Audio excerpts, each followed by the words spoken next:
वेदव्यासमुनीशमध्वयतिराट् टीकार्यवाक्यामृतं ज्ञात्वाद्वैतमतं हलाहलसमं त्यक्त्वा समाख्यान्मुदा संख्यावत्सुखदां दशोपनिषदां व्याख्यां समाख्यान्मुदा श्रीमत्सद्गुरुराघवेन्द्रयतिराट् कुर्याद्ध्रुवं मङ्गलम्. குருபியோ நமக பரமகுருபியோ நமக ஸ்ரீமதானந்த தீர்த்த பகவத் பாதாச்சாரிய குருபியோ நமக ஹரி ஓம். அனைவருக்கும் வணக்கம். சேலம் பாலாஜி அப்படிங்கிற அந்த யூடியூப் சேனல் வழியாக உங்களை மீண்டும் சந்திப்பதில் நான் பெருமகிழ்ச்சி அடைகிறேன். தாசர் பாடல்களின் தமிழ் விளக்கம் அப்படிங்கிறதுல இது 242வது எபிசோட். ஸோ இதுவரை நீங்கள் கொடுத்து வந்த அன்புக்கும் ஆதரவுக்கும் மிக்க நன்றி. இப்போ என்ன பண்ணுறாங்கனாக்கா ஸ்ரீ ராகவேந்திர சப்தாகா அப்படிம்பாங்க. அதாவது ஸ்ரீ ராகவேந்திரர் இந்த பட்டாபிஷேகத்திற்கு வந்த நாள், வேதாந்த சாம்ராஜ்யம் இருக்கிறது இல்லையா, அதற்கு பட்டாபிஷேகத்திற்கு வந்த நாளிலிருந்து அவருடைய பிறந்த நாள் வருகிறது. இது வரைக்கும், அதாவது கிட்டத்தட்ட 14th February 18th Februaryலேருந்து 24th February வரைக்கும், 18th Februaryலேருந்து 28th February வரைக்கும் இந்த பீரியட் என்ன சொல்கிறாங்கன்னா ராகவேந்திர சப்தாகா அப்படின்னு சொல்லுவாங்க. அதாவது அவர் இந்த வேதாந்த சாம்ராஜ்யத்திற்கு பட்டத்திற்கு வருகிறார் இல்லையா, சந்நியாச பட்டம் ஏற்றுக்கொள்கிறார் இல்லையா, ராகவேந்திர மடத்தினுடைய அதிபதியாக அவர் பட்டம் ஏற்றுக்கொள்கிறார். அந்த நாளிலிருந்து அதுக்கப்புறம் ஒரு வாரத்தில் அவருடைய பிறந்த நாள் வருகிறது. இது ரெண்டுக்கும் சேர்த்து இந்த ஒரு வாரம் இருக்கிறதே, அந்த வாரத்தை கொண்டாடுகிறார்கள். அந்த வாரத்தை என்ன சொல்கிறோம்னாக்கா சப்தாகான்றோம். அதாவது அவருடைய 405வது பட்டமேற்பு நாள், 431வது பிறந்த நாள் வருது.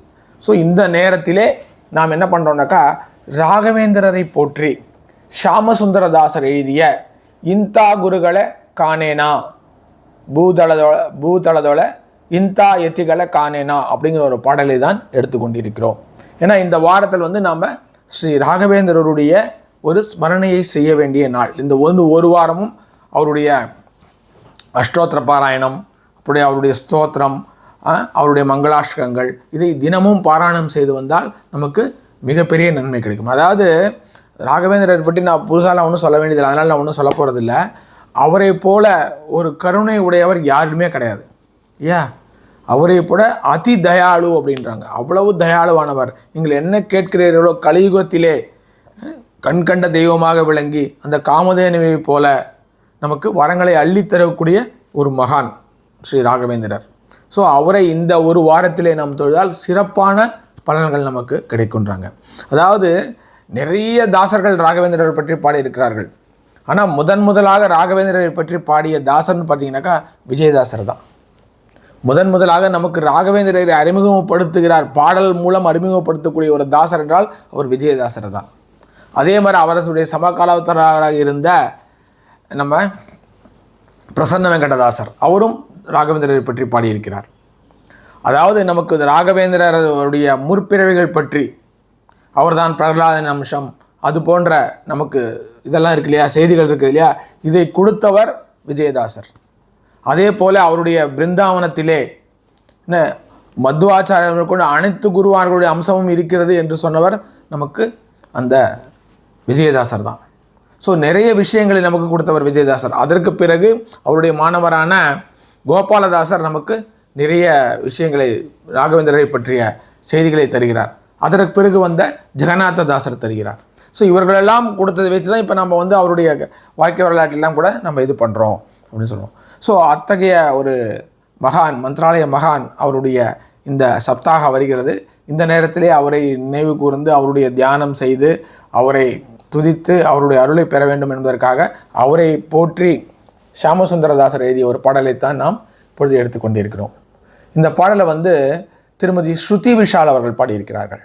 நமக்கு எப்போவுமே பாடித்தரக்கூடிய ஒரு பாடகி தான் இவரை பற்றி மீண்டும் மீண்டும் சொல்ல வேண்டியதில்லை, நிறைய முறை சொல்லியிருக்கிறேன். என்ன ஒரு அருமையான பாடகி. நீங்கள் எந்த பாடலை கொடுத்தாலும் அதை டியூன்ஸ் எதுவும் பாடக்கூடிய ஒரு சக்தி படைத்தவர், ஒரு நல்ல ஒரு திறமை உடையவர் இவர். அதே மாதிரி நம்ம எப்போ பாட சொல்லி கேட்டாலும் மாட்டேன்னு சொல்லாமல் உடனே பாடித்தரக்கூடிய ஒரு பாடகி, மிக அருமையாக பாடக்கூடியவர், நல்ல குரல் வளமுடையவர், நல்ல பாவத்துடன் பாடக்கூடியவர், பொருளை அறிந்து பாடக்கூடியவர். ஸோ அத்தகைய ஒரு பாடகியவர் இந்த முறை இந்த பாடலை அவர் நமக்கு பாடித்தரப்பு கொண்டிருக்கிறார். அவருக்கு என்னுடைய நன்றியும் வணக்கத்தையும் தெரிவித்துக் கொள்கிறேன். இப்போ நம்ம என்ன பண்ணலான்னாக்கா, திருமதி ஸ்ருதி விஷால் அவர்கள் பாடிய பாடலை கேட்போம். அதற்கு பிறகு அந்த பாடலுக்கான அர்த்தத்தை பார்ப்போம். வாங்க இப்போ திருமதி ஸ்ருதி விஷால் அவர்கள் பாடிய பாடலை கேட்போம். ಇಂಥ ಗುರುಗಳ ಕಾಣಿನ ಭೂತಳದೋಳು ಇಂಥ ಯತಿಗಳ ಕಾಣಿನ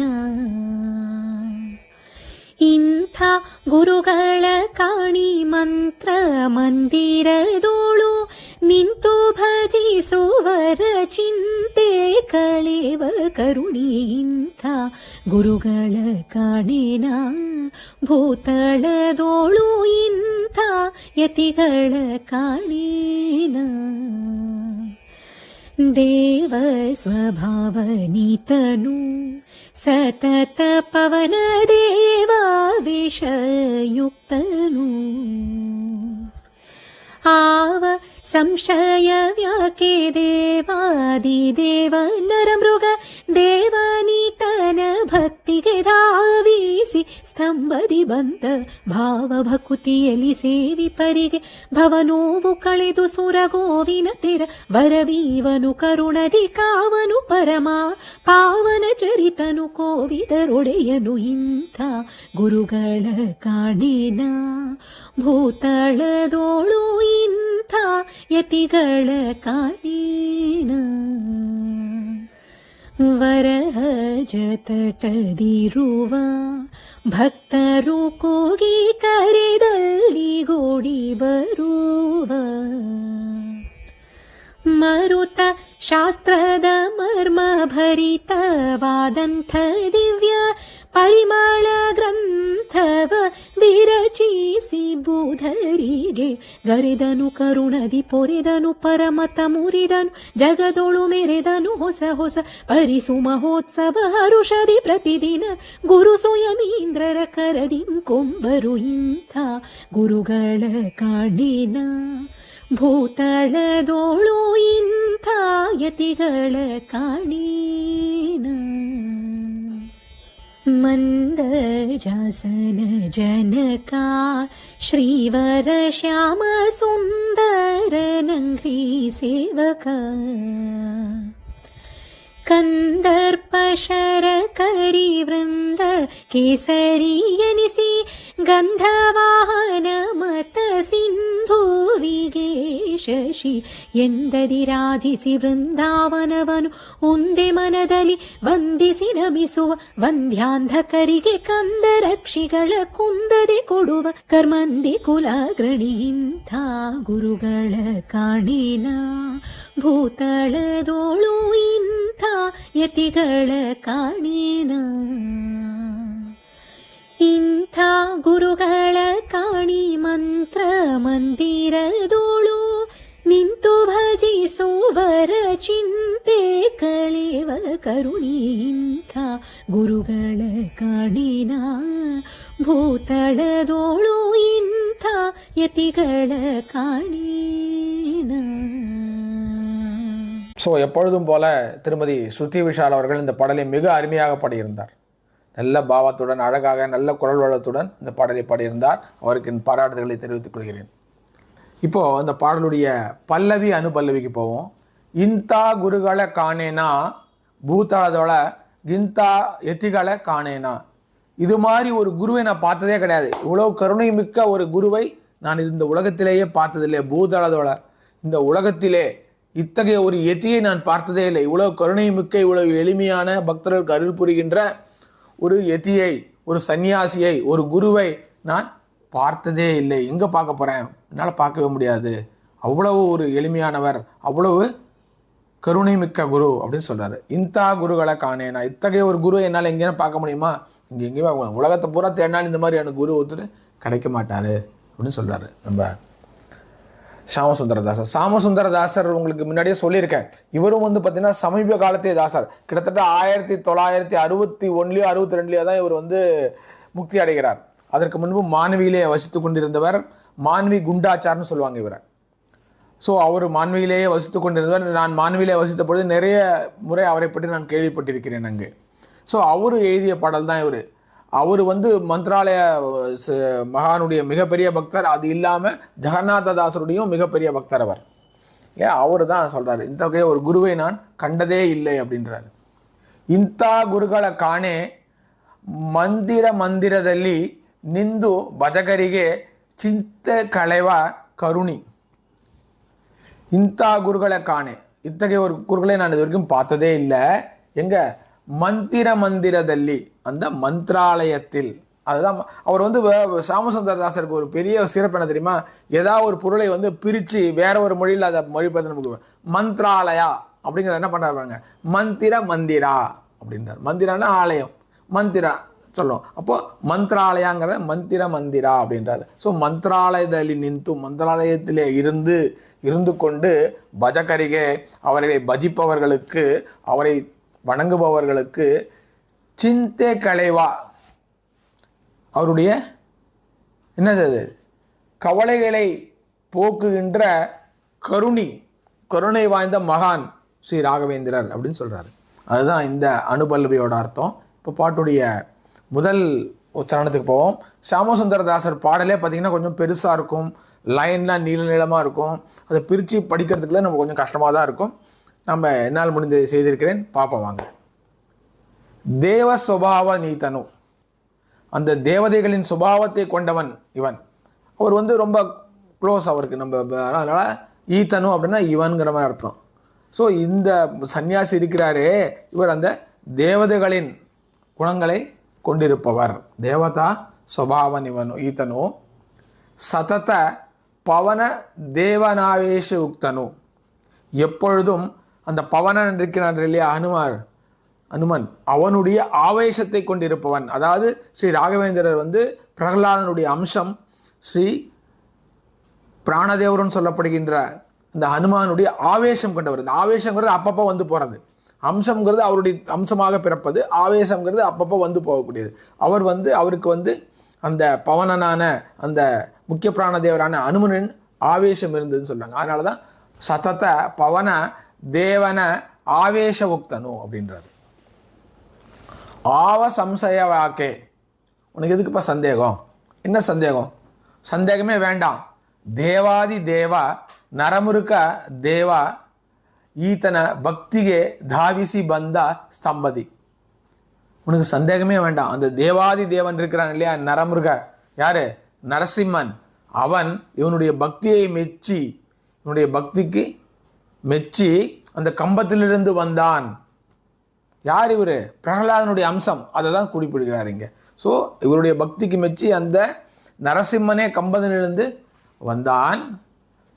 ಭಾವ ಭಕ್ತಿಯಲ್ಲಿ ಸೇವಿಪರಿಗೆ ಭವನೋವು ಕಳೆದು சுரகோவின தர வரவீவனு கருணதி.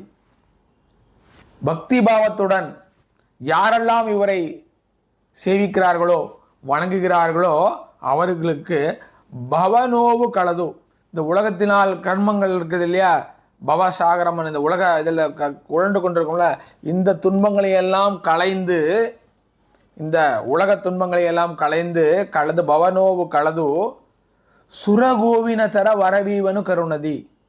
அந்த தேவர்களிடம் இருக்கிறதே ஒரு பசு, என்னது அது? காமதேனு. அந்த காமதேனுவை போல தான் சுரகோவுனா காமதேனு. இவர் அந்த மாதிரி தான் நிறையா பண்ணுவார். சுரகோவின தர, அந்த காமதேனுவை போல கருணையுடன் கருணதி வரங்களை கொடுப்பார் இந்த ராகவேந்திரர். காவனோ, உங்களை காப்பான், வர மட்டும் கொடுக்க மாட்டான், உங்களை காப்பாற்றுவார். பரம பாவன சரித்தனும், மிகவும் பாவனமான ஒரு சரித்திரத்தை கொண்டவன். கோவித்தர் உடையனும், பண்டிதர்களுக்கெல்லாம் தலைவனாக விளங்குபவன் என்னுடைய இந்த ஸ்ரீ ராகவேந்திரர்னு சொல்கிறார். அதுதான் இந்த ஃபஸ்ட்டு சரணத்துடைய அர்த்தம். இப்போ நம்ம அடுத்த சரணத்துக்கு போவோம். வரகஜ தடதல்லிருவா அப்படின்னாக்கா துங்கபத்ரை நதிக்கரையிலேயே குடிக்கொண்டிருப்பவன் அப்படின்னா. வரகஜானாக்கா துங்கபத்ரா நதி. ஸோ துங்கபத்ரா நதி தடத்திலே கோயில் கொண்டிருப்பவன். பக்தரு கூகி கரதல்லிಗೆ ஓடி வருவா. பக்தர்கள் கூவி ராகவேந்திரா அப்படின்னு சொன்னால் போதும், கரதல்லிಗೆ ஓடி வருவா. நீங்கள் அங்கே போக வேணாம், நீங்கள் மந்திராலயத்துக்கெல்லாம் போக வேணாம், நீங்கள் இங்கே வீட்லேயே இருந்துட்டு ராகவேந்திரான்னு இங்கே வருவார்.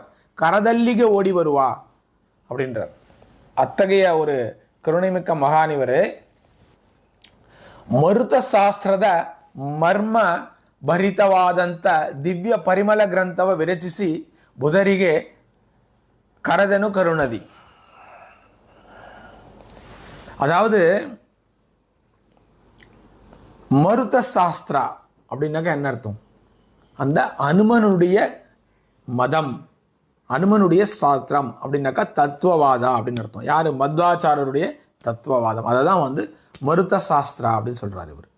ஸோ மருத ಶಾಸ್ತ್ರದ மர்ம பரிதவாதந்த திவ்ய பரிமள கிரந்தவ, அந்த தத்துவவாதம் அப்படிங்கிற இந்த ஒரு தத்துவம் இருக்கிறது இல்லையா, அந்த துவைத்த சித்தாந்தம் இருக்கிறது இல்லையா, அதனுடைய மர்மங்களை விளக்கி கூறக்கூடிய சுதா பரிமளா என்கிற ஒரு கிரந்தத்தை இந்த அவனுடைய பக்தர்களுக்கு பண்டிதர்களுக்கு கொடுத்தவர் இந்த ராகவேந்திரர். பொறதனு காப்பாற்றினார், பரமத முறிதனு, மற்ற மதங்கள்லாம் இருக்கிறது இல்லையா, மாயாவாத மதங்கள் மற்ற மதங்கள்லாம் இருக்கிறது இல்லையா, அந்த மதங்களை எல்லாம் வென்றவன். முறிதனுன்னா வென்றான்னு எடுத்துக்கலாம் இந்த இடத்துல. வென்றவன் ஜெகதளு மெரதனு, எல்லா மதங்களையும் அவருடைய போட்டியிட்டு வாதமிட்டு அதை வென்று இந்த உலகத்திலேயே வலம் வந்தவன். ஜெகதளு மெரதனுன்னா இந்த உலகத்திலேயே வலம் வந்தவன். ಹೊಸ ಹೊಸ ಪರಿ ಸುಮಹೋತ್ಸವ ಹರುಷದಿ ಪ್ರತಿದಿನ குரு சுயமீந்திரர கரದಿಂದ ಕೊಂಬರು. புது விதமான மகோத்சவங்களை இல்லையா, விதவிதமாக கொண்டோம் இல்லையா, வருஷவா அந்த வருஷவா, நிறைய மந்திராலயத்தை பார்த்தீங்கன்னா நிறைய உற்சவங்கள் இருக்கும். ஸோ அந்த மாதிரி விதவிதமான புதுவான உற்சவங்களை மகிழ்ச்சியுடன், ஹருஷதி மகிழ்ச்சியுடன், பிரதிதின தினமும் குரு சுயமீந்திரர கரதின் கொம்பரு, இவர் இருந்தார் இல்லையா, நம்ம ஷியாமசுந்தரதாசர் இருந்தார் இல்லையா, அவருடைய காலத்திலே சுயமீந்திர தீர்த்தர் தான் அங்கே வந்து மடாதிபதியாக இருந்தார் மந்திராலயத்தில். அவர் தான் அப்போ வந்து சுவாமிகளாக இருந்தார், மந்திராலய மட சுவாமிகள், ராயர் மட சுவாமிகளாக சுயமீந்திர தீர்த்தர் இருந்தார். அதனால் அதை குறிப்பிடுகிறார். ஸோ சுயமீந்திரருடைய கரத்தினால் விதவிதமான மகோத்சவங்களை மகிழ்ச்சியுடன் அவர் ஏற்றுக்கொள்வாராம். அதாவது சுயமீந்திர காலத்திலே நிறைய உற்சவங்களை அவர் அறிமுகப்படுத்தினார்னு சொல்கிறாங்க. ஸோ அதுதான் இங்கே கொண்டு வரார் அவர். ஸோ அந்த சுயமீந்திரர் கரங்களால் இவர் விதவிதமான மகோத்சவங்களை ஏற்றுக்கொள்வாராம். அதைத்தான் இங்கு சொல்கிறார். இப்போ பாடலுடைய கடைசி சரணத்துக்கு வருகிறோம். இங்கே தான் அவர் வந்து அவருடைய அங்கிதமான என்னது ஷியாமசுந்தரா அப்படிங்கிறதை கொண்டு வந்து, ஷியாமசுந்தர விட்டலா அல்லது ஷியாமசுந்தராங்கிறதை கொண்டு வந்து இந்த பாடலை முடிக்கிறார். மந்தஜாசன ஜனக, அதாவது அந்த தாமரை மலரிலே அமர்ந்திருக்கின்ற பிரம்மனின் தந்தையான ஸ்ரீஹரியான ஸ்ரீவர ஷியாமசுந்தரனங்கரி சேவகா, அந்த பிரம்மனின் தந்தையான என்னுடைய இஷ்டதெய்வமான வரங்களை தரக்கூடிய ஷியாமசுந்தரன் இருக்கிறான் இல்லையா, ஷியாமசுந்தரன் என்னுடைய இஷ்டதெய்வமான ஷியாமசுந்தர விட்டலன் இருக்கிறான் இல்லையா, அவனுடைய அங்கிரின்னா என்னது, அவனுடைய பாதங்களை சேவிக்கின்ற ராகவேந்திரர். கந்தர்ப்பசர கரிபிருந்த கேசரி எனிசி, கந்தர்ப்பசர, கந்தர்ப்பன்னா மன்மதன், சரன்னா அம்பு, மன்மத அம்புகள் இருக்கு இல்லையா, அது வந்து ஒரு யானை கூட்டமாக வரும் பொழுது அதை எதிர்த்து நிற்கின்ற ஒரு சிங்கமாக விளங்குபவர் நம்முடைய ராகவேந்திரர் சொல்றாரு. அதாவது மன்மதனை வென்றவர், காமத்தை வென்றவர் அப்படின்னு சொல்றாரு. கந்தர்ப்பசர கரிவிருந்தா, யானை கூட்டம் வருது, அப்போ கேசரி எனிசி, ஒரு சிங்கமாக நின்றவர். கந்தவாகன மத சிந்துவிகே சசியந்ததி ராஜிசி, அதாவது கந்தவாகனா ஹனுமாரகன், மத சிந்து கந்தவாகன மதா அப்படின்னாக்கா ஹனுமனுடைய மதம். ஹனுமனுடைய மதம் என்ன? ஹரிய மதா. ஹரிய மதம் என்ன? ஹனுமன மதா. ஹனுமன மதம் என்ன? யாரு? மத்வ மதா. ஸோ இந்த மத்வ மதம் என்கின்ற அந்த கடல் இருக்கிறது இல்லையா, அந்த கடலுக்கு சசியந்தே, ஒரு சந்திரனை போல திகழ்ந்தவர் நம்முடைய ராகவேந்திரர், திகழ்பவர் நம்முடைய ராகவேந்திரர் அப்படின்னு சொல்கிறாரு. திகழ்ந்து கொண்டு ராஜசி பிருந்தாவனவனு ಒಂದೇ ಮನದಲ್ಲಿ ವಂದಿಸಿ ஸ்தவிசுவ வந்தியாதிகரிகே, அதாவது அந்த அது மாதிரி இருந்து கொண்டு பிருந்தாவனம் இருக்கிறது இல்லையா, அவர் வாழ்ந்து கொண்டிருக்கின்ற இந்த மந்திராலய பிருந்தாவனம் இருக்கிற பிருந்தாவனவனும் ஒந்தே மனதலி வந்திசி, ஒரு மனதுடன் வணங்கி வந்தியாதகரிகே வந்தித்து ஆராதிப்பவர்களுக்கு கந்தராட்சிகளை கொந்ததே கொடுவ கர்மந்தி குளராக்னி, அதாவது அத்தகைய பக்தர்களுக்கு அவர்கள் வேண்டும் வரங்களை குறைவில்லாமல் கொடுக்கக்கூடிய, குந்ததே கொடுவா குறைவில்லாமல் கொடுக்கக்கூடிய கர்மந்தி குளராக்னி, கர்மங்களை களையக்கூடிய மகானுபாவல் இருக்கிறார்களே அந்த குலத்தினுடைய அக்னியாக அவருடைய தலைவனாக விளங்கக்கூடிய ஸ்ரீ ராகவேந்திரரே, உங்களைப் போல இந்தா குருகளை காணேனா, பூதளதோட இந்தா குருகளை காணேனா அப்படின்னு சொல்லிட்டு சாமசுந்தரர் பாடுகிறார். ஸோ இந்த ராகவேந்திர சப்தாகத்திலே சாமசுந்தரதாசருடைய இந்த பாடலை பாடி அந்த ராகவேந்திரன் அருளை பெறுவோமாக என்று கூறி என்னுடைய இந்த எபிசோடை இத்துடன் முடித்துக் கொள்கிறேன். உங்களிடமிருந்து நன்றி கூறி விடைபெறுவது உங்கள் சேலம் பாலாஜி. நன்றி, வணக்கம். ஸ்ரீ ஹனுமந்தாய நமக.